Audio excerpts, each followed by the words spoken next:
उपराष्ट्रपति जगदीप धनखड़ ने यूं ही नहीं दिया इस्तीफा।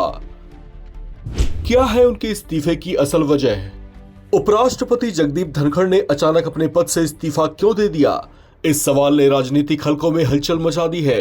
हैरानी की बात यह है कि यह इस्तीफा संसद के मॉनसून सत्र के पहले ही दिन की कार्यवाही के बाद आया, जबकि सुबह से शाम तक वो पूरी तरह से सक्रिय नजर आए थे। उन्होंने राज्यसभा की कार्यवाही चलाई, विपक्षी नेताओं से मुलाकात की और किसी भी तरह की थकावट या अस्वस्थता जाहिर नहीं की। लेकिन रात होते होते उन्होंने अचानक राष्ट्रपति द्रौपदी मुर्मू को सौंपे गए अपने इस्तीफे की घोषणा कर सबको चौंका दिया। धनखड़ ने अपने इस्तीफे में स्वास्थ्य कारणों का हवाला दिया है, लेकिन ये तर्क विपक्षी दलों को हजम नहीं हो रहा। कांग्रेस नेताओं का कहना है कि सोमवार शाम 5 बजे तक वे धनखड़ से मिले और बातचीत भी की थी। उस दौरान वो बिल्कुल ठीक लग रहे थे। इतना ही नहीं, शाम 7:30 बजे तक उनके फोन पर बातचीत भी हुई थी। ऐसे में अचानक इस्तीफा देने का कारण केवल स्वास्थ्य हो, इस बात पर कई लोगों को संदेह है।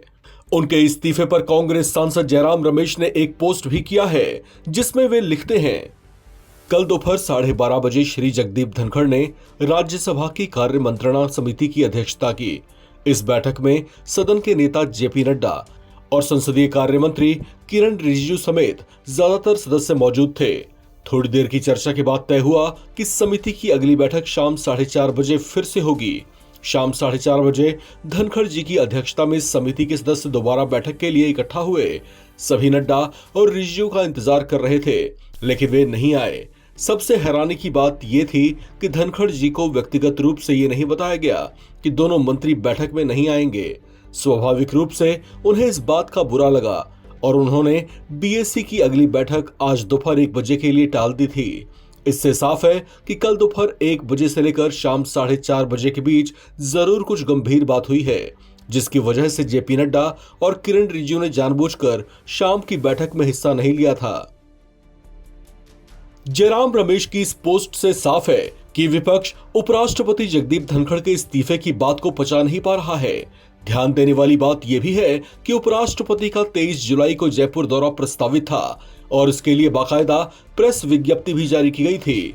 दौरा रद्द नहीं किया गया था, जो ये संकेत देता है कि उनकी तबीयत में कोई बड़ी गिरावट नहीं आई थी। फिर सवाल उठता है कि अगर स्वास्थ्य सही था तो इस्तीफा अचानक क्यों दिया गया?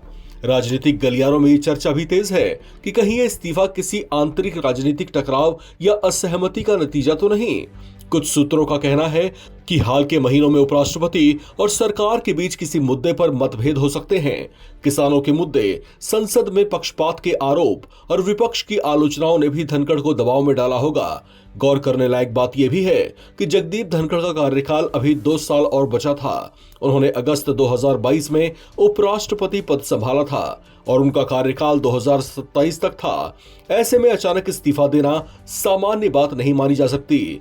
अब सवाल ये उठता है कि अगले उपराष्ट्रपति कौन होंगे? संविधान के अनुसार 60 दिनों के भीतर नए उपराष्ट्रपति का चुनाव होना जरूरी है। तब तक राज्यसभा के उपसभापति हरिवंश नारायण सिंह कार्यवाहक सभापति की भूमिका निभाएंगे। धनखड़ के इस्तीफे ने सिर्फ राजनीतिक चर्चाओं को हवा नहीं दी है, बल्कि संसद सत्र के संचालन और सत्ता के गलियारों में चल रही गतिविधियों पर भी बड़े सवाल खड़े कर दिए हैं। अब सबकी नजरें इस बात पर टिकी हैं कि अगले कुछ दिनों में सियासी तस्वीर क्या मंजर दिखाने वाली है। इस खबर में फिलहाल इतना ही। बाकी अपडेट्स के लिए आप बने रहें नवभारत टाइम्स के साथ।